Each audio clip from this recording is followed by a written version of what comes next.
안녕하세요. 미손행동 안광현입니다.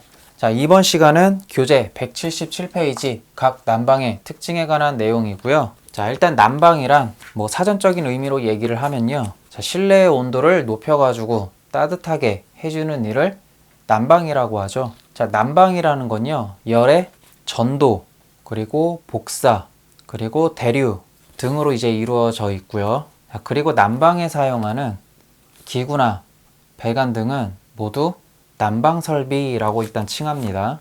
자, 그리고 먼저 난방의 주요 설비들을 한번 좀 살펴보면요. 자, 보일러는 일단 필수겠죠. 자, 그리고 보일러에서 데핀 열을 실내에서 방열할 수 있는 방열기가 필요하겠죠. 대표적으로 라지에타, 자, 라지에타 정도가 있고요. 자, 다음으로 보일러에서 나온 물을 방열기까지 순환시킬 수 있는 펌프가 필요하겠죠. 그리고 펌프를 통해서 또 방열기까지 물이나 증기를 이동시켜주는 배관이 필요할 거고요. 만약에 증기나 온수가 아닌 온풍에 의한 난방이라고 하면 덕트도 필요하겠죠. 자, 그럼 그 중에서 보일러라는 거는 흔히들 많이 아시겠죠. 증기나 온수를 생산하는 장치죠. 아주 간단하게 얘기를 하면. 자, 그리고 방열기라는 거는 내부에 증기나 온수가 흘러가지고 그 열을 실내에다가 방출시키는 역할을 하겠죠. 자, 방열기의 구조 같은 거나 계산 방법 이런 거는 이제 뒤에 할 거기 때문에 일단은 방열기라는 거는 실내에서 열을 방출하는 어떤 장치다 까지만 아시고 일단은 넘어가도록 하겠습니다. 자, 그리고 펌프라는 거는 역시 보일러에 온수나 아니면 냉수 같은 거를 공급을 해주는 역할도 하고요. 방열기에서 응축이 된 물을 다시 보일러 쪽으로 환수하는 펌프가 있겠죠.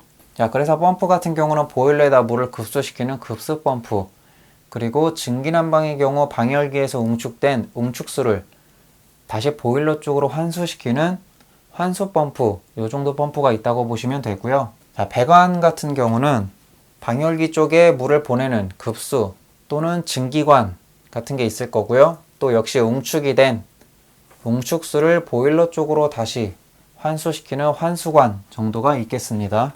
그리고 덕트는 전 시간에 했던 것처럼 말 그대로 그냥 따뜻한 바람을 목적지까지 보내주는 어떤 바람의 공기의 길이라고 보시면 되겠죠. 그래서 난방의 주요 설비들은 한 요 정도 보시면 될 것 같습니다. 자, 다음으로는 이제 난방 방식의 종류가 있습니다. 자, 난방 방식에는 개별 난방이 있고요. 중앙 난방, 지역 난방 이렇게 세 가지 정도가 있다고 보시면 될 것 같습니다. 자, 그 중에서 개별 난방이라는 건요. 난방이 필요한 각 실에 난방 장치를 둬가지고 석유나 전기 등을 이용해가지고 난방을 하는 거죠. 각 실마다 개별로. 쉽게 말해서 보일러 같은 경우도 각 세대마다 보일러가 있는 경우도 있잖아요. 그렇죠? 그런 흔한 경우를 이제 얘기를 하는 거고요. 자, 중앙 난방이라는 건요. 이것도 아파트 같은 데서 이제 쓰기도 하는데 기계실이나 어떤 특정 장소에다가 메인 보일러를 둡니다. 그리고 그 보일러에서 온수나 증기를 만들어 가지고 여러 개의 실에다가 열매체를 보내주는 겁니다. 온수나 증기 같은 열매체를 보내서 난방하는 방식이고요. 자, 다음 지역 난방이라는 건 중앙 난방하고 방식이 거의 비슷하다라고 보시면 되는데요. 지역 난방은 중앙 난방에 비해서 규모가 크다라고 보시면 돼요. 대규모고요. 중앙 난방은 예를 들어서 아파트의 어떤 세대나 그런 데를 한다고 치면 지역 난방은 말 그대로 어떤 지역의 난방을 위해서 대규모로 증기나 온수를 생산하는, 그리고 그 열매체를 각 주거 지역에다가 보내주는 그런 난방이라고 보시면 되는 겁니다. 그래서 사이즈로 보면 지역 난방이 제일 크고요. 그 다음 중앙, 그 다음 개별 정도로 볼 수가 있겠습니다. 자, 그럼 각 난방에 대해서 간단하게 장단점 보고 가시면요. 먼저 개별 난방의 경우는 장점으로는 각 실에 난방 장치가 있다 보니까 개별 제어가 너무 편합니다. 제가 원하는 온도대에 온도를 마음대로 조절할 수가 있죠. 자, 그럼 이제 단점으로는 보일러 공간이 필요해요. 일단 그쵸? 보일러가 당연히 설치가 돼야 되고요.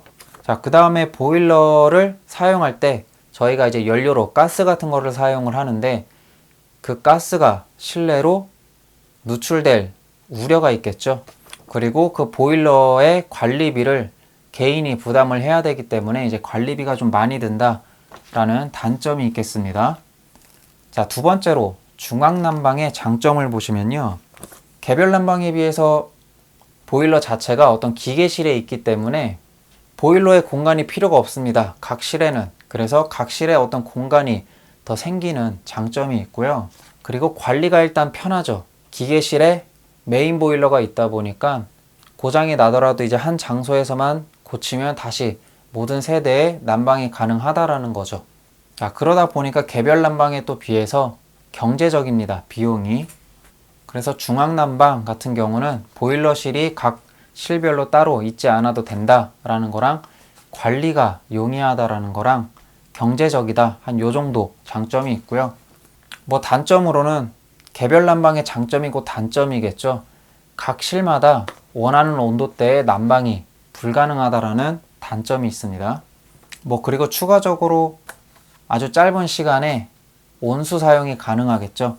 개별 난방 같은 경우는 저희가 이제 막 온수를 사용한다 그러면 이제 보일러가 돌아가기 시작하면서 물을 데피기 시작을 합니다. 그렇죠? 그런데 중앙난방이나 지역난방 같은 경우는 온수가 항상 순환하고 있기 때문에 온수를 사용한다 그러면은 몇 초 안 돼서 바로 온수가 나오는 장점이 있겠습니다. 그래서 지역난방 같은 경우는 중앙난방보다 아무래도 규모가 큰 난방이다 보니까 장점은 비슷합니다. 일단 유지관리가 아주 편하고요. 경제적이다. 그리고 역시 단시간에 온수 사용이 가능하다 정도가 있겠습니다. 하지만 역시 단점으로는 개별 제어가 어렵겠죠. 그런 이제 단점이 있다라고 보시면 되는 거고요. 자, 그래서 일단 지역 난방 같은 경우는 먼저 삭제를 좀 하겠습니다. 그냥 중앙 난방보다 규모가 큰 난방이라고 생각을 하시면 되는 거고요.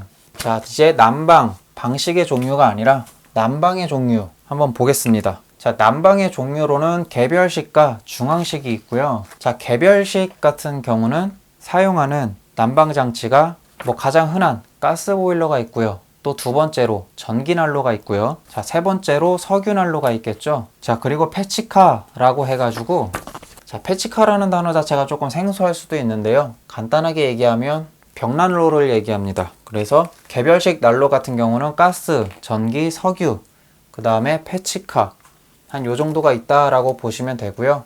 뭐 그 외에도 여러 가지가 또 있겠죠. 근데 이제 대표적으로 한 요 네 가지 정도 들 수 있겠고요. 다음 중앙식. 자, 중앙식 같은 경우는 직접 난방과 간접 난방, 복사 난방 요렇게 또 세 가지로 구분이 됩니다. 자, 그 중에서 직접 난방이라고 하면요. 또 자연 대류하고 강제 대류 또 두 가지로 나눠질 수가 있겠습니다. 자, 그 중에서 자연 대류라고 하면요. 그냥 방열기 같은 데 증기나 온수가 흘러가지고 그 열기가 그냥 자연스럽게 어떤 온도차에 의해서 실내에서 열교환이 이루어지는 거고요. 강제대류라고 하면은 뭐 가열 코일이 있는데 쉽게 말해 방열기에 그냥 팬이 달려 있어가지고 강제로 실내 공기를 순환시키는 뭐 그런 방법이라고 보시면 됩니다. 간단하게. 뭐 팬코일 유니트 그런 게 예제로 들 수 있겠죠. 자, 간접 냉방 같은 경우는요.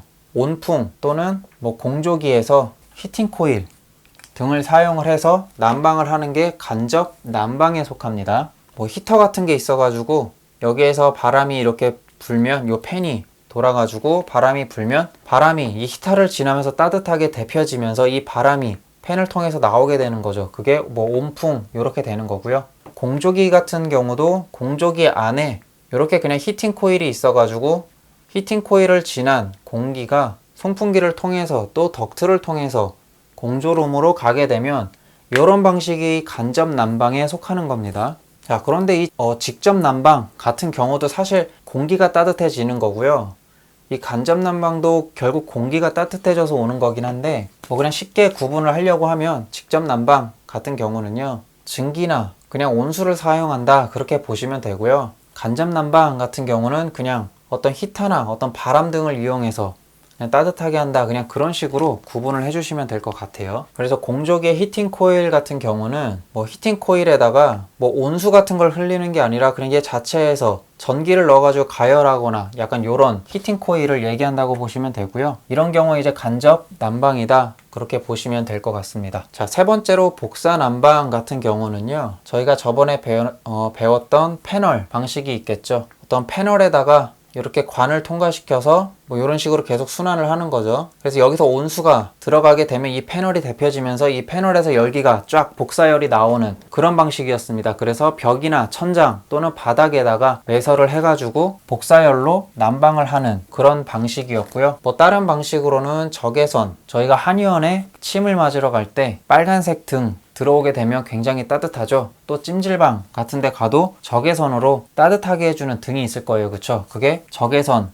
방식이다 라고 보시면 되고, 그 적외선 등에서 나오는 열이 복사열이라고 보시면 되겠습니다. 그래서 뭐 개별식 같은 경우는 금방 말씀드린 것처럼 이제 가스보일러, 전기 난로, 아니면 석유 난로, 그리고 벽난로 등이 있겠고요. 중앙식은 이렇게 직접, 간접, 복사, 난방으로 나눠지고, 직접 난방은 자연 대류와 강제 대류가 있다. 그리고 간접 난방은 온풍과 공조기에서 히팅 코일, 난방이 있겠고요. 복사로는 패널과 적외선 등이 있다라고 보시면 됩니다. 그리고 직접과 간접 구분하는 방법 보시면, 직접은 증기 또는 온수를 사용한다. 간접은 어떤 히터로 공기를 데펴서 실내 공기를 순환시킨다, 뭐 그런 식으로 보시면 될 것 같습니다. 자, 그럼 여러 개 난방 방식 중에서 증기난방에 대해서 한번 알아볼 건데요. 자, 증기난방이라는 건 간단하게 물을 증발시켜 가지고 그 증발된 증기를 실내로 보내서 난방을 하는 방식이겠죠. 실내에는 당연히 방열기가 있을 거고요. 그리고 뭐 저희가 아는 이제 특징, 조금 더 이제 기술적으로 다가가면, 자, 증기는 1kg당 539kcal의 증발 잡력을 갖고 있다 라는 것쯤은 이제 저희가 알게 됐습니다. 그쵸? 자, 그리고 이 증기가 방열기를 통해서 실내를 난방하고 나면 온도가 식으면서 다시 물로 변하죠. 그래서 증기가 다시 응축이 되면요, 요 물을 응축수라고 부르고요. 난방에서 이 응축수는 다시 보일러로 보내가지고 다시 증기로 만드는 그런 시스템으로 이루어져 있다라고 보시면 되겠습니다. 자, 그리고 이 증기 난방 같은 경우도요, 여러 가지 종류가 있겠죠. 자, 그 종류 중에서도 첫 번째로 증기, 사용하는 증기의 압력에 의한 구분이 있는데요. 자, 압력 같은 경우는 저압 그리고 고압, 이렇게 두 가지가 있습니다. 자, 저압식 같은 경우는 0.1에서 0.35kg/cm 제곱의 압력을 사용을 하고요. 자, 파스칼로 계산을 하면 9.8에서 34.3kPa의 압력을 사용을 합니다. 자, 그런데 이런 수치를 외우실 때요, 9.8에서 34.3 이런 식으로 외우시면 조금 복잡해요. 그래서 조금만 더 간단하게 하면 그냥 10에서 35kPa 이런 식으로 외우시면 됩니다. 숫자를 외우실 때 정말 복잡하게 외우실 필요 없어요. 그냥 이렇게 실제로 증기 압력 자체를 소수점까지 아주 미세하게 맞추는 게 그렇게 뭐 쉽지는 않을 수도 있잖아요. 그러니까 10에서 35 이렇게 외우시고, 보기에서는 그냥 이 범위 안에 들어오는 그런 숫자 골라주시면 되는 거예요. 요것도 0.1에서 0.35 이렇게 하지 마시고 그냥 0.1에서 0.4 이런 식으로 외우시면 조금 더 간단하겠죠. 그래서 그게 뭐 한 가지 팁이라면 이제 팁일 수 있겠습니다. 자, 고압 같은 경우는 1에서 3kg/cm 제곱 정도의 압력을 사용하는 게 고압식이 되겠고요. 자, 킬로파스칼로 보면 100에서 300kPa 정도가 되겠습니다. 자, 따라서 저압식과 고압식, 자, 문제에선요, 증기의 어떤 압력값을 주고 이게 저압이냐 고압이냐 이런 식으로 물어볼 수도 있죠. 자, 그런데 뭐 요거 다 외우는 것도 당연히 좋긴 좋은데, 저희가 저속 덕트와 고속 덕트 외우는 기준이 15m/s죠. 요거 이하는 저속이고 이상은 고속이죠. 자, 저압식과 고압식도 역시 마찬가지입니다. 고압식 같은 경우는 100부터 시작하잖아요. 그쵸? 자, 따라서 그냥 100보다 낮으면 그냥 저압이고 100보다 높으면 그냥 고압이다. 그런 식으로 간단하게 그냥 외워주셔도 됩니다. 그러면 얼마든지 범위 안에 들어오는 값을 골라주시면 되는 거죠, 문제에서는. 자, 그래서 일단 증기난방 같은 경우 압력에 의한 구분에서는 저압식과 고압식으로 나눠지고, 구분은 요 값으로 구분이 된다라고 보시면 되겠습니다. 자, 다음 배관 방식에 의한 구분이 있겠습니다. 자, 배관 방식에 의한 구분에서는요, 또 두 가지로 나눠집니다. 자, 단관식 그리고 복관식 이렇게 두 가지로 나눠지고요. 자, 단관식 같은 경우는 일관식이라고도 부르고요. 복관식은 이관식이라고 부릅니다. 자, 여기서 일관식 같은 경우는 배관이 하나로 되어 있고요. 자, 따라서 예를 들어서 뭐 배관은 뒤에 좀 더 자세히 할 거고요. 간단하게 보일러 그리고 실내에 방열기가 있다고 해요. 그러면 뭐 배관이 이런 식으로 그냥 한 개로 이루어져 있다고 생각을 해주시면 되고요. 보일러에서 만들어진 증기가 방열기를 통해서 가겠죠. 방열기에서 응축이 된 배관은 역시 이 배관을 통해서 내려옵니다. 자, 배관에서 증기가 이렇게 올라가면 위에서는 그냥 응축수가 이렇게 떨어지는 방식이에요. 어차피 증기는 위로 올라갈 거고요. 응축수는 밑으로 떨어지겠죠. 그래서 한 배관에서 공급과 환수가 같이 이루어지는 방식이 단관식이다 라고 보시면 되겠습니다. 자, 뭐 장점이라고 해봐야 배관 설비가 줄어드는 거겠죠. 당연히 배관을 두 개로 할 때보다. 그런데 단점이라고 하면 증기가 올라가야 되는데 위에서 응축수가 내려오기 때문에 아무래도 증기가 올라가는 어떤 순환력이 그렇게 좋지는 않겠죠. 응축수도 빨리 순환이 돼서 빨리 증기로 만들어야 되는데 증기가 올라오고 있으니까 그렇게 순환력이 좋지는 않을 거예요. 그렇죠? 단관식 같은 경우는 그런 장단점이 있고요. 뭐 복관식 같은 경우는 이렇게 공급하는 배관이 있고 환수하는 배관이 이렇게 두 개로 나누어진 그냥 그런 방식이라고 보시면 되는 겁니다. 역시 장점이라고 하면 순환력이 단관식에 비해서 훨씬 좋은 거고요. 단점이라고 하면 배관 설비가 조금 더 늘어나는 거 한 그 정도 있겠죠. 그래서 배관 방식에 의해서는 이렇게 단관식 그리고 복관식 이렇게 두 가지 정도로 나눠진다. 그렇게 보시면 되겠습니다. 자, 다음으로는 증기 공급 방식에 의한 구분 이렇게 있는데요.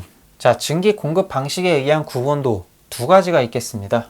자, 이렇게 상향 공급식과 하향 공급식 이렇게 두 가지로 나눠지고요.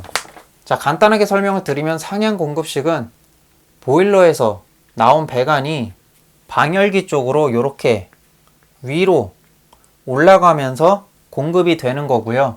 자, 하향 공급식 같은 경우는요.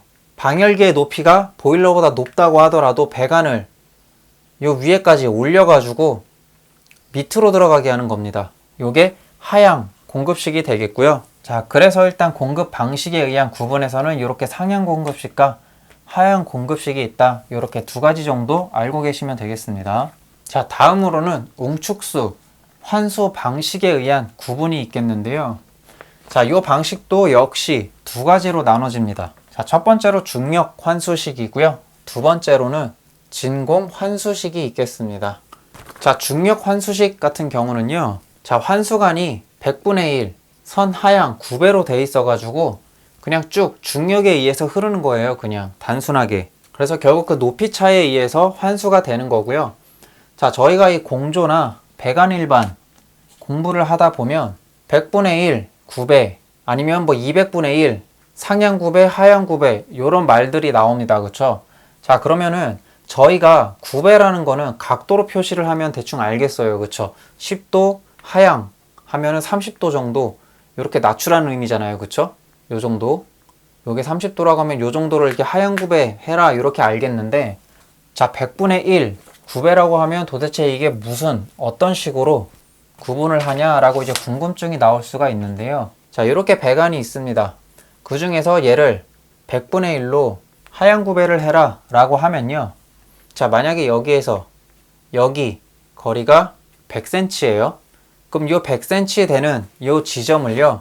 요만큼 내립니다. 얘가 1cm 정도 내려오도록 요렇게 9배를 하는 거예요. 자, 요런 방식이 100분의 1 하향 9배라고 보시면 되겠습니다. 자, 그러면 요렇게 돼 있는 배관이 있다고 하면 얘를 200분의 1이라고 하면요. 20cm 되는 거리를 1cm 내리는 거겠죠. 그래서 요 정도 각도로 이제 하향 9배를 주면 되는 겁니다. 그렇게 구분하시면 되는 거고요. 자, 그래서 응축수, 환수 방식에 의한 구분에서 중력 환수식은 배관의 어떤 9배에 의해서 자연적으로 환수되도록 하는 방식이다 라고 보시면 되는 거고요. 자, 다음 진공 환수식이라고 하면요. 자, 여기에 보일러가 있고요. 여기에 방열기가 있다 라고 하면 보일러에서 이렇게 증기가 공급이 됐고요. 자, 요렇게 응축수가 다시 환수가 되는데요. 요 끝에 진공 펌프를 달아요. 그래서 요 배관 내의 공기를 다 제거를 해줍니다. 펌프에 의해서. 그러면 요 배관이 진공 상태가 되겠죠. 자, 따라서 이 방식의 장점이라고 하면요. 여기가 진공 압력이다 보니까 이 증기의 순환 속도가 굉장히 빠릅니다. 중력 환수식에 비해서. 순환이 그만큼 빠르다라는 소리는 난방도 금방 잘 된다는 소리겠죠. 뒤에서 계속 따뜻한 증기가 계속 빠르게 공급이 되는 거기 때문에 난방이 더 좋고요. 그리고 원래 이런 펌프 같은 게 없다고 하면 배관 상부에 공기 빼기 밸브라고 해가지고 공기가 이렇게 상부에 고이면 밸브를 열어서 가끔 공기를 빼줘야 되는 그런 작업을 해줘야 되는데 여기에 진공 펌프가 있기 때문에 이런 배관에다가는 공기 빼기 밸브를 안 달아도 된다라는 장점이 있습니다. 그리고 참고로 이 진공 펌프에 의한 배관의 압력은 100에서 250 mHg 정도의 진공도를 가지고 있다라고 보시면 되겠습니다. 자, 그리고 이렇게 또 펌프가 빠르게 증기를 순환시키다 보니까 이 배관 자체도 작아져도 된다라는 장점이 있겠습니다. 그래서 한 요 정도 특징 가져가 주시면 되고요. 자, 마지막으로 환수관 배치에 의한 구분이 있는데요. 자, 환수관 같은 경우는 건식 환수식이 있고요. 습식 환수 방식이 있습니다. 이렇게 두 가지로 있고요. 자, 건식 같은 경우는 환수되는 주관이 보일러보다 위에 있는 경우입니다. 자, 뭐 예를 들어서 이렇게 보일러가 있다고 하고요. 방열기가 여러 대가 있습니다. 자, 보일러에서 이렇게 하향식으로 일단 공급을 했다고 치고요. 여기서 이제 응축수가 나오겠죠. 응축수가 나오고 요게 이렇게 응축이 돼서 배관으로 모이는데 자, 보일러의 수면이 물이 요 정도라고 치고요.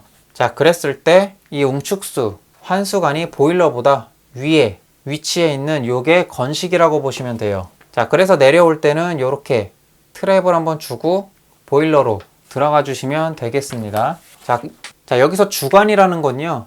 여러 가지 분기된 응축수가 한 군데로 모이는 그 배관을 주관이라고 합니다. 저희가 덕트에서도 주덕트랑 분기덕트 이런 식으로 구분이 됐었죠. 그래서 이렇게 분기된 게 모이거나 아니면 분기되기 직전에 관을 주관이라고 얘기를 합니다.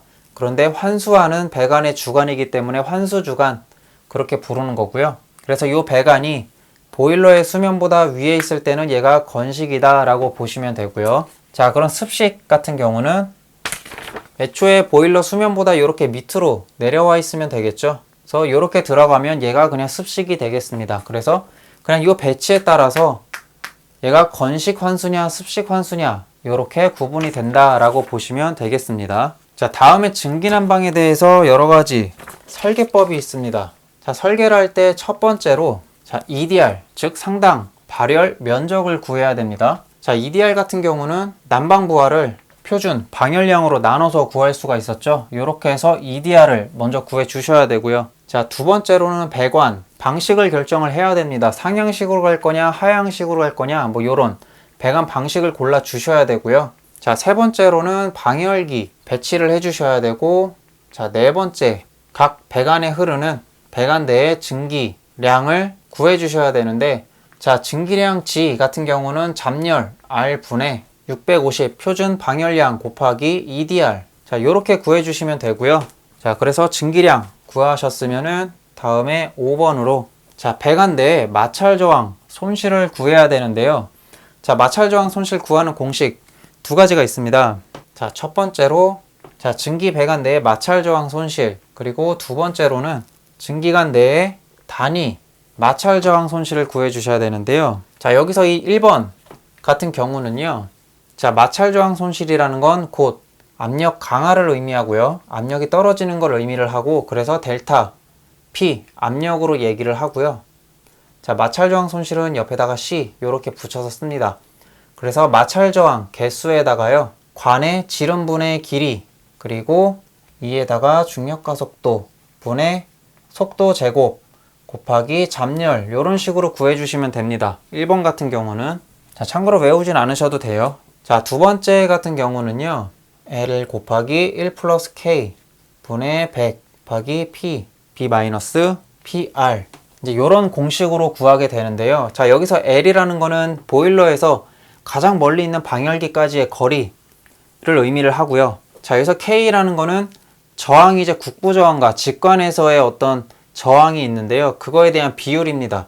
그래서 값은 0.5에서 1 정도로 나오게 될 거고요. 100이라는 거는 어떤 단위가 붙었죠. 증기관 내에 100m 단위의 어떤 마찰 저항, 손실을 구하는 겁니다. 얘가. 그래서 100이 붙는 거고요. 자, 여기서 PB-PR 이라는 건요. 자, 증기관 내의 허용전, 압력 강하라는 값인데요. 사실 그냥 모르셔도 상관없습니다. 근데 얘는 중력, 단관식과 중력, 복관식, 그 다음에 진공환수식 이 세 가지 정도의 값을 한번 알아보면요. 자, 중력 단관식은 0.02kg per cm 제곱 이하의 압력이어야 된다라는 게 있는 거고요. 자, 복관식 같은 경우는 0.04에서 0.08 kg per cm 이하고요. 자, 진공환수식 같은 경우는 0.35 kg per cm 제곱 이하여야 된다라는 어떤 값이 있기는 합니다. 그런데 복잡하죠? 따라서 그냥 지금 한번 들어보시고 그냥 넘어가 주시면 됩니다. 자, 그 다음에 여기까지 끝났으면 여섯 번째로 EDR과 자, 여기서 2번 증기관 내의 단위 마찰 저항 손실을 이용해 가지고 관경을 설정해 주셔야 되고요. 자, 요거 같은 경우는 표가 또 있어요. 그래서 그런 표 같은 거를 이제 보고 선정을 해 주시면 되는 거고요. 자, 일곱 번째로는 이제 웅축수를 어떻게 처리할 거냐, 그 처리 방법, 그리고 신축이음 또는 공기 빼기 밸브 등을 이제 결정을 하고 용량을 산정을 해 주셔야 되는 거고요. 자, 여덟 번째로는 보일러 용량이 산정이 돼야 됩니다. 자, 보일러 용량 같은 경우는 난방부하 플러스 급탕 부하 플러스 배관 부하 플러스 예열 부하 이렇게 네 가지를 합친 게 보일러 용량이었고요. 자, 마지막 아홉 번째로는 웅축수 또는 진공 펌프의 용량을 선정을 해주시면 됩니다. 자, 그래서 펌프에 대한 용량 Q는요, 웅축량 G에다가 방열 면적 A에다가 여유율 이렇게 곱해 주시면 됩니다. 자, 그러면 펌프에 대한 용량이 선정이 되는 거고요. 자, 펌프를 또 선정하는 데는 용량도 필요하지만 펌프의 양수량도 중요합니다. 자, 그래서 펌프의 양수량 같은 경우는 이 펌프 용량에다가요, 그냥 곱하기 3 해주시면 되고요. 그 다음에 뭐 탱크 용량이라고 하면 그냥 양수량에다가 곱하기 2를 해주시면 됩니다. 그냥. 그래서 이런 식으로 증기난방에 대한 설계가 이루어진다고 보시면 돼요. 요거는 그냥 까먹으셔도 됩니다. 그냥 한번 들어본 걸로 그냥 만족하셔도 되고요. 자, 그럼 증기난방에도 장점과 단점이 있겠죠. 자, 장점과 단점 같은 경우는 교재 177페이지에 나와 있는데요. 자, 교재에서 증기난방 단점에 보시면은 동결의 우려가 있다라고 되어 있는데 그거 삭제해 주시면 됩니다. 제가 카페에도 올려놓긴 했는데, 자, 증기난방의 단점으로 동결의 우려가 있다라는 거는 틀린 말이고요. 자, 이렇게 배관이 있으면 증기가 있어요. 이 증기 같은 경우는 여기 주변이 추워도 추운 지역을 이제 한냉지라고 부르죠. 자, 한냉지에서 이제 동결의 우려가 있다라는 거는 온수난방일 경우고요. 증기는 온도가 식어도 얘가 웅축수가 되죠. 물로 변하지만 그 양이 굉장히 적습니다. 그래서 동결의 우려는 없고요. 오히려 온수난방일 때 여기에 물이 꽉 차 있는 상태에서 얘가 얼어버리면 얼음은 최적이 더 늘어나게 되죠. 그러면서 이 배관이 찢어질 수가 있습니다. 그래서 온수난방의 단점으로는 동결의 우려가 있다가 맞는 거고요. 오히려 증기난방 같은 경우는 장점에 동결의 우려가 적다라고 해주셔야 맞는 말입니다. 이건 꼭 수정을 해주시기 바랍니다. 자, 그래서 장단점은 교재 177페이지를 보시면 되는데요. 간단하게 한번 읽어봐 드리면, 장점으로는 열 운반 능력이 크다. 두 번째로 예열 시간이 짧아 신속한 난방이 가능하다. 3번 방열기의 면적 및 관경이 작아도 된다. 4번 시설비가 저렴하다. 그리고 추가로 동결 우려가 적다가 있고요. 자, 증기난방의 단점으로는 쾌감도가 떨어진다. 그리고 방열량 조절이 어렵다. 그리고 취급이 어렵다. 이 정도가 있겠습니다. 자, 그래서 장단점은 교재를 참조를 해주시면 될 것 같고요. 뭐 증기난방의 단점 하나 정도 더 추가를 한다 그러면 이제 소음이 좀 크다라고 볼 수가 있겠습니다. 자, 다음으로 이제 온수난방인데요. 자, 온수난방 같은 경우는 난방장치로 물을 데펴가지고 그 물에 현열을 이용해가지고 실내를 난방하는 방식이 온수난방이 되겠습니다. 자, 온수난방도 증기난방처럼 여러 가지 구분이 있습니다. 자, 그 중에서 첫 번째로 자, 온수, 온도에 의한 구분이 있는데요.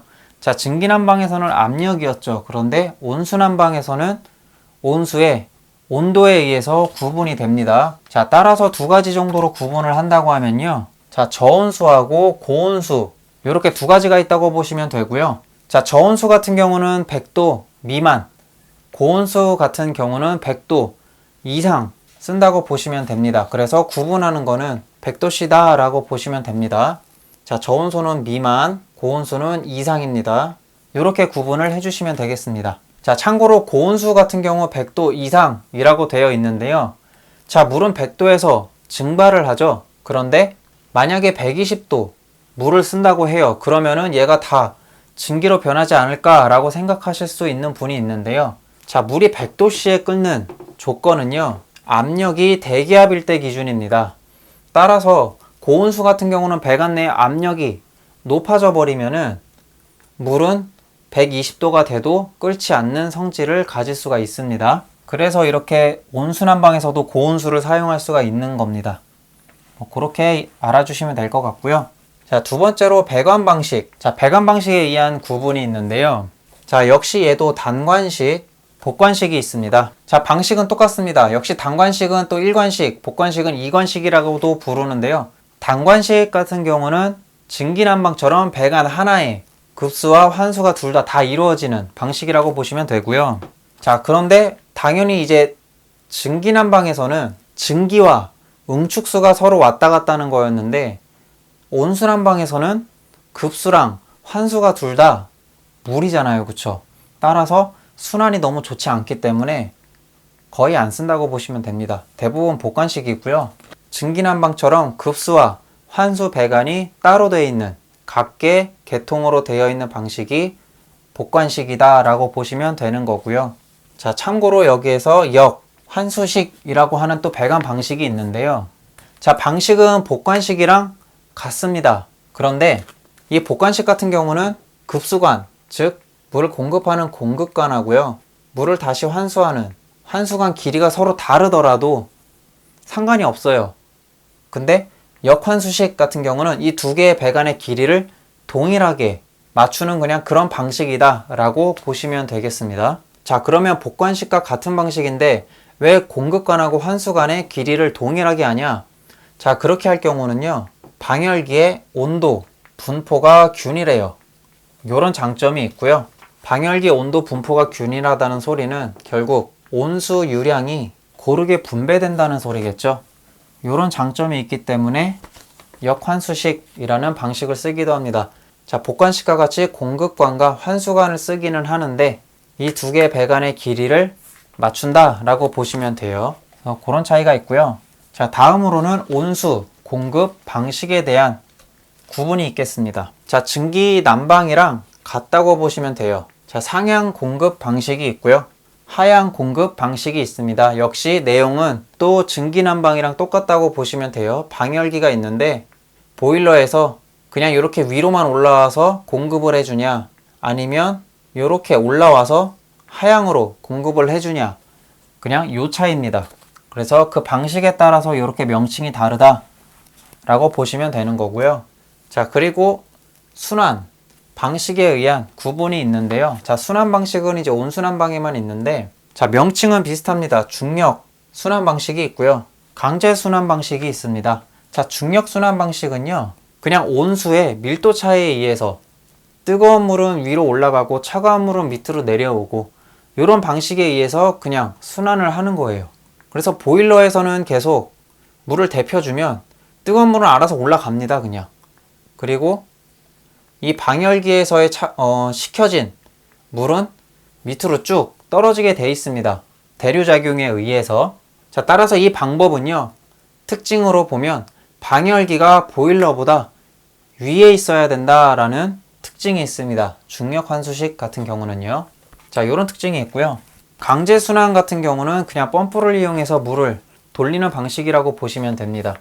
따라서 특징으로 보면 그냥 순환이 안정적이다 라고 보시면 되겠죠. 자, 그리고 중력식보다는 배관이 작아도 됩니다. 그래서 그런 특징을 갖고 있다 보시면 되는 거고요. 자, 그래서 온순환방은 요 정도 알고 계시면 되겠습니다. 온순환방에서 계산한 식이 있다고 하면, 자, 직관에서의 저항 손실 그리고 관경을 결정하는 계산식이 있는데요. 자, 먼저 직관 저항 손실부터 한번 보겠습니다. 자, 일단 직관의 저항 손실은 요 식이고요. 그냥 저항이라서 R로 표시를 했고, 역시 마찰 계수 그리고 관의 지름, 길이, 중력가속도, 속도 역시 똑같습니다. 요렇게 구해주시면 되는 거고요. 그냥. 자, 그 다음에 관경 결정에서는 요런 식이 있는데요. 자, H 같은 경우는 순환 수두, 그리고 요 L 같은 경우는 보일러에서 가장 멀리 있는 방열기까지의 거리, 그리고 L 다시 같은 경우는요. 자, 전체 배관에 있어서 자, 국부저항 상단관 길이라고 합니다. 전체 길이에 있어서 국부저항에 있는 어떤 길이를 뜻하는 거겠죠. 그래서 요런 공식이 있다 라고 보시면 되고요. 요런 공식에 의해서 이제 관경이 결정된다 라고 보시면 됩니다. 이것도 역시 문제에서는 잘 안 나오는 거기 때문에 굳이 외우실 필요 없고요. 지금 한번 그냥 들어본 걸로 만족하고 그냥 잊어주셔도 됩니다. 그래서 온순환방에 대한 내용은 요 정도면 되고요. 자, 다음 복산환방인데요. 복산환방 같은 경우는 공기조화 시간에도 많이 들어보셨을 거예요. 그쵸? 전 시간에도 많이 들어봤을 텐데, 간단하게 패널을 이용해서 난방을 하는 겁니다. 천장이나 벽이나 바닥에다가 패널을 심고요. 그 패널 안에는 증기배관이나 온수 배관이 지나가서 실내를 난방하는 방식이었죠. 그거 외에 특별한 설명할 만한 내용은 크게 없습니다. 딱히 계산식 같은 문제도 안 나오기 때문에 간단하게 특징이나 아니면 장단점 요 정도만 알고 넘어가 주시면 돼요. 자, 그래서 복산난방 같은 경우는요, 그냥 장단점 보고 가시면 되기 때문에 교재 178페이지의 장단점 그냥 한번 읽고 넘어가도록 하겠습니다. 자, 장점으로는요, 실내 온도 분포가 균등하고 쾌감도가 좋다. 높은 천장에도 효과적이다. 바닥 이용도가 좋다.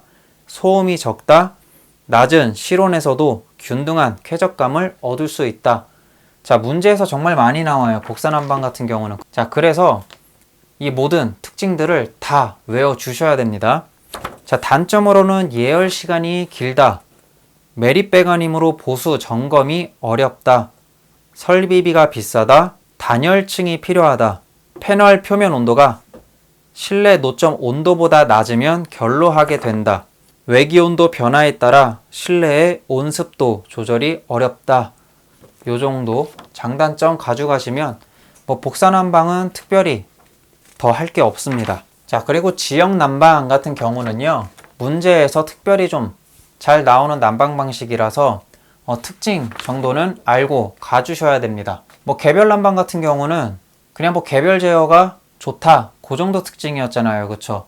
그래서 그런 장단점 아까 제가 설명해드린 그 정도만 아시면 되고요. 그리고 대부분 개별 난방에 대해서는 어느 정도 감이 있으실 거예요. 근데 이제 지역 난방의 어떤 특징 그 정도는 문제에서도 나오기 때문에 한번 교재에서 나온 것도 찍고 넘어가겠습니다. 자, 첫 번째로 각 건물마다 보일러 시설이 필요 없다 라는 장점이 있었죠. 자, 두 번째로 대규모 열원 설비로서 열 효율이 좋다 라고 되어 있습니다. 자, 세 번째로 연료비가 절약되고 관리가 용이하다. 네 번째로 건물마다 보일러실과 굴뚝이 필요 없어 유효 면적이 증가한다. 다섯 번째로 대기 오염을 줄일 수 있고 에너지를 안전하게 이용할 수 있다. 그리고 여섯 번째로 화재의 위험성이 없다. 일곱 번째로 배관이 길어 열 손실이 크다. 이건 단점이겠죠. 지역 난방이다 보니까 대규모로 온수 난방이나 아니면 증기 난방을 위해서 온수나 증기를 만드는 곳에서 주거 지역까지 증기나 온수를 보내주려면 아무래도 배관이 길겠죠. 그래서 이동하는 동안 온도가 식기 때문에 열 손실이 있다라고 하는 거예요. 자, 여덟 번째로 초기 시설비가 많이 든다. 아홉 번째로 증기 사용 시 압력은 0.1에서 1.5 메가파스칼이다. 요 정도 특징 알고 가주셔야 됩니다. 자, 그래서 교재 179번에 연습 문제 한번 풀어보고 넘어가도록 하겠습니다. 자, 첫 번째 문제 보시면 온수난방의 특징으로 옳지 않은 것은 하고 나왔는데요. 자, 3번에 보시면 예열 시간이 짧다라고 되어 있는데, 자, 교재 177페이지를 보시면 온수난방의 단점 1번을 보시면 예열 시간이 길다라고 되어 있죠. 자, 그리고 나머지 1, 2, 4번 같은 경우는 온수난방의 특징이기 때문에 한번 읽고 넘어가 주시면 좋을 것 같고요. 자, 다음 두 번째 문제 보시면 온수난방과 비교했을 때 증기난방 방식의 장점으로 가장 거리가 먼 것은 하고 나왔습니다. 자, 보기 3번 보시면은 방열량 조절이 용이하다 라고 되어 있는데요. 이것도 역시 교재 177페이지 보시면 증기난방의 단점에서 3번을 보시면 방열량 조절이 어렵다 라고 되어 있습니다. 자, 핵심 요약 참조하시면 풀 수 있는 문제고요. 자, 다음 세 번째 문제 보시면 자, 증기난방의 또 장점으로 틀린 거 나왔습니다. 자, 3번 보시면 환수관의 내부 부식이 지연되어 강관의 수명이 길다 라고 되어 있는데요. 자, 이 관의 부식은요, 관 내 압력이 높으면 높을수록 부식이 심하다라고 보시면 돼요. 자, 따라서 온수난방은 배관의 압력이 그렇게 높지 않았습니다. 단 증기난방 같은 경우는 고압식도 있고 그렇잖아요. 그래서 압력 자체가 높죠. 그래가지고 배관의 부식이 잘 돼요. 따라서 강관의 수명이 짧은 게 증기난방이고요. 그래서 1, 2, 4번 같은 경우는 증기난방의 장점이기 때문에 읽고 넘어가 주시면 되겠습니다. 자, 다음 네 번째, 난방 설비에 관한 설명으로 옳은 것은 하고 나왔는데요. 자, 1번 보시면 온수난방은 증기난방에 비해 예열 시간이 길어서 충분한 난방감을 느끼는데 시간이 걸린다 라고 되어 있습니다. 온수난방은 예열 시간이 길다 라는 게 특징이었죠. 따라서 1번이 맞는 말이고요. 자, 2번, 3번, 4번 같은 경우 왜 틀린지 해설 보시면 될 것 같습니다. 자, 다음으로는 팽창 탱크에 대한 내용입니다. 자, 팽창 탱크라는 건요, 그냥 교재에 나온 거 일단 보면요, 온수 보일러에서 온수의 팽창에 따른 이상 압력의 상승을 흡수하여 장치나 배관의 파손을 방지하는 것으로 개방식과 밀폐식이 있다라고 되어 있죠. 그래서 팽창 탱크에 대한 정의는 교재를 보시면 될 것 같고요. 자, 그럼 개방식과 밀폐식으로 나눠진다 라고 되어 있었죠. 자, 따라서 지금 팽창 탱크의 종류로는 개방식과 밀폐식이 있다, 이 두 가지 보시면 되는 거고요. 자, 일단 하는 역할, 뭐 보일러가 있고 뭐 어떤 배관으로 인해서 방열기 쪽으로 증기나 온수가 갔을 때 이런 배관 내에 어떤 압력이 갑자기 상승할 수도 있잖아요. 그렇죠? 그러면 이 압력을 어딘가로 방출을 시키면 시스템이 좀 더 안정적이겠죠. 그렇지 않으면 이제 배관이 터지게 되니까요. 그랬을 때 그 압력이 터져서 모이는 곳, 그게 팽창 탱크다 라고 보시면 되는 거고요. 간단하게. 자, 먼저 밀폐식 먼저 보겠습니다. 자, 밀폐식은요, 그냥 팽창 탱크가 말 그대로 밀폐되어 있는 구조고요. 자, 내부에 어떤 압력이 상승하게 되면 자, 내부에 있는 어떤 공기에 의해서 압력을 흡수하는 방식이다 라고 보시면 돼요. 구조는 이따 마지막에 제가 설명을 드리도록 하겠습니다. 자, 다른 특징으로는 배관의 부식이 적어요. 자, 그리고 설치 장소에 제한이 없습니다. 또한 반영구적이다 라는 장점이 있어요. 그래서 그 정도 특징 알고 가주시면 되고요. 자, 개방형 같은 경우는 개방이 돼 있다 보니까 공기 혼입이 많아요. 그리고 배관이 그만큼 이제 부식이 잘 되고요. 대신에 가격은 저렴합니다. 그리고 제작 시공이 쉽다라는 특징이 있는 게 개방식이에요. 자, 그리고 팽창 탱크의 설치 목적. 자, 팽창 탱크가 왜 설치가 돼야 되냐? 자, 제일 큰 거는 역시 정의에서 나온 것처럼 배관의 파손을 방지하는 게 제일 크겠죠. 자, 두 번째로 배관 내의 온수와 압력을 일정하게 유지를 해줍니다. 유동이 없다는 소리겠죠. 그리고 관수의 배출을 방지하여 열 손실을 방지한다 라고 되어 있고요. 네 번째로 보일러나 배관에 물을 보충한다 라고 되어 있습니다. 그래서 요건 사실 이제 교재만 보셔도 되는 내용이고요. 또 교재에서 보시면 설치 위치, 뭐 개방형 같은 경우는 최고층의 방열기나 방열면보다 1m 이상 높게 설치해야 된다 라고 되어 있습니다. 역시 구조는 제가 마지막에 설명을 드릴게요. 그 다음에 밀폐식은 역시 설치 제한이 없고요. 자, 그럼 이제 팽창 탱크 부분에서도 계산식이 나옵니다. 자, 그럼 팽창 탱크라는 건 온수가 팽창됐을 때 그 압력을 흡수하는 건데요. 자, 그러면 온수가 팽창되는 양을 계산할 수 있어야 팽창 탱크의 용량을 선정하는데 유리하겠죠. 자, 그래서 그 팽창량을 계산하는 방법입니다. 자, 온수의 팽창량 같은 경우는 교재에 나와 있고요. 델타 V라고 일단 나타내고 P2분의 1 마이너스 P1분의 1. 자, 이렇게 계산을 해주시면 되는데요. 여기서 P2는 가열 후에 물의 밀도, P1은 가열 전에 물의 밀도라고 보시면 되고요. 자, 여기서 V는 전체 물의 수량이라고 보시면 됩니다. 자, 이렇게만 계산을 해주시면 팽창량이 계산이 된대요. 그래서 그냥 이렇게 계산해 주시면 되고요. 자, 두 번째 개방형 탱크의 용량이 있죠. 자, 개방형 탱크의 용량. 자, 간단합니다. 그냥 온수의 팽창량이 구해졌으면 거기에다가 2에서 2.5배만 해주시면 돼요. 자, 밀폐식 같은 경우는 교재에는 없죠. 문제에서 잘 나오지 않습니다. 계산 방식 자체도 조금 복잡하기 때문에 잘 안 내는 것 같고요. 뭐 그래도 일단 시간이 나시면 당연히 외우는 게 좋겠죠. 자, 언제든지 어려운 문제로도 나올 가능성은 있습니다. 그쵸? 자, 그래서 계산식을 알아보면요. 자, 온수의 팽창량 나누기. 자, 요렇게 구할 수 있습니다. P1 플러스 0.01 곱하기 H분의 P1 마이너스 P2분의 P1 분의 델타 V. 자, 여기에서 얘는 요 값이죠. 그래서 온수의 팽창량이라고 보시면 되는 거고요. 자, P1은 대기압입니다. 자, P2 같은 경우는 장치 내의 최대 허용 압력이고요.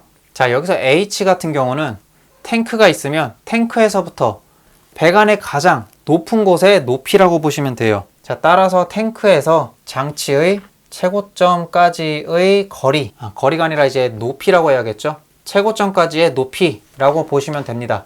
그래서 계산을 해주시면 그게 밀폐식 탱크의 용량이 되겠습니다. 여기서 또 P2를 구하는 공식이 있는데요. 자, P2 같은 경우는 이제 이런 공식으로 구할 수가 있고요. H는 역시 탱크에서 장치의 최고 높은 배관에까지의 높이라고 보시면 되는 거고요. HT 같은 경우는 자, 포화증기 압력이라고 보시면 되고요. HP 같은 경우는 순환펌프의 수두라고 보시면 되겠습니다. 자, 그래서 밀폐식 같은 경우는 구하는데 조금 복잡해요. 그래서 이런 문제는 잘 안 나오고요. 대부분 개방형 탱크 용량은 몇으로 해야 되는가? 뭐 그런 문제가 많이 나옵니다. 대부분 뭐 2.5에서 2.5배 이런 거 골라주시면 되는 거고요. 자, 그럼 이 팽창 탱크에도 필요한 요소들이 있겠죠. 필수로 들어가야 되는 어떤 요소들이 있는데요. 자, 그거는 교재 그냥 180페이지 한번 읽어 보겠습니다. 자, 개방형 같은 경우는요.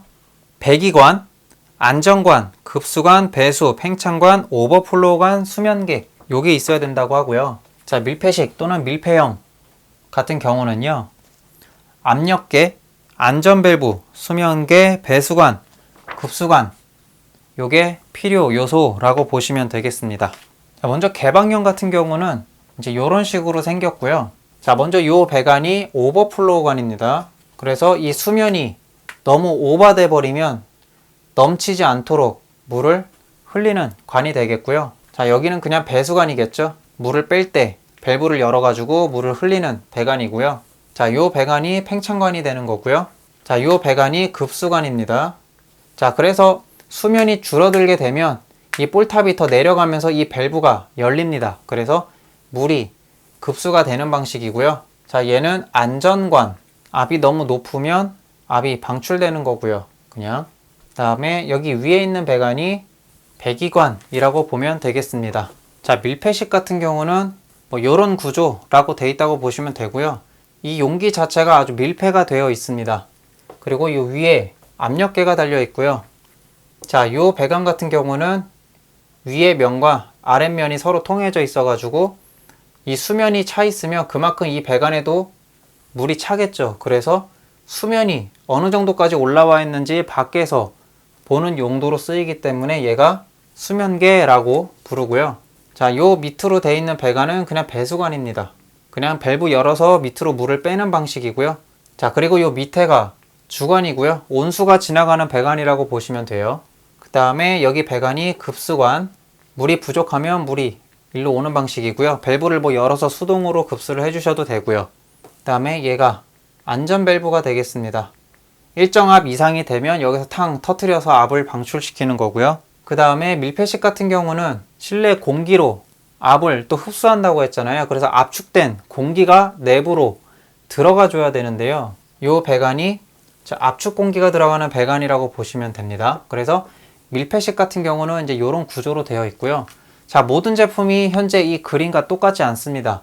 당연히 제품마다 틀리고요. 그냥 이런 식으로 되어 있다. 역시 원리만 파악해 주시면 되는 거예요.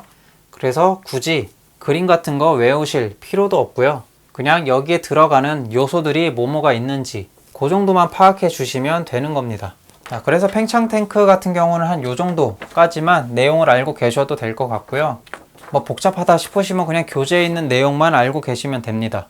자, 그래서 교재 181페이지에 팽창 탱크 관련해서 문제를 풀어보도록 하겠습니다. 자, 첫 번째로 온수난방용 개방식 팽창 탱크에 대한 설명 중 맞지 않는 것은 하고 나왔는데요. 자, 1번에 탱크 용량은 전체 팽창량과 같은 최적이어야 한다 라고 되어 있는데요.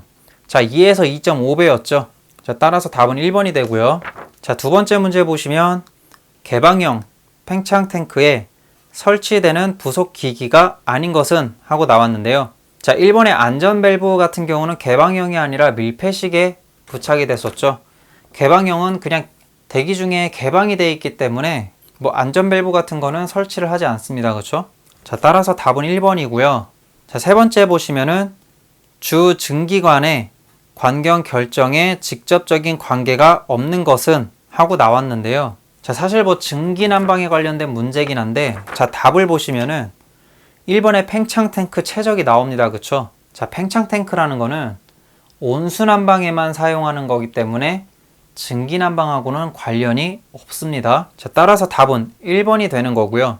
자, 다음 네 번째 문제 보시면은 다음 중 개방식 팽창 탱크 주위에 관으로 해당되지 않는 것은 하고 나왔습니다. 자, 1번의 압축 공기 공급관 같은 경우는 역시 개방식이 아니라 밀폐식 팽창 탱크에 부착이 됐었죠. 자, 그래서 답은 1번이고요. 자, 참고로 개방식 팽창 탱크에는 안전관이라고 하는 관은 부착이 됩니다. 그래서 안전관이 있기 때문에 뭐 안전 밸브나 이런 것도 있을 것 같다라고 생각을 하시면 안 돼요. 그래서 그 구분을 확실히 좀 잘 해주시면 좋을 것 같고요. 자, 마지막 다섯 번째 문제 보시면은 관 내에 분리된 증기나 공기를 배출하고 물의 팽창에 따른 위험을 방지하기 위해 설치하는 것은 하고 나왔는데 역시 2번의 팽창 탱크겠죠. 그래서 답은 2번 되겠습니다.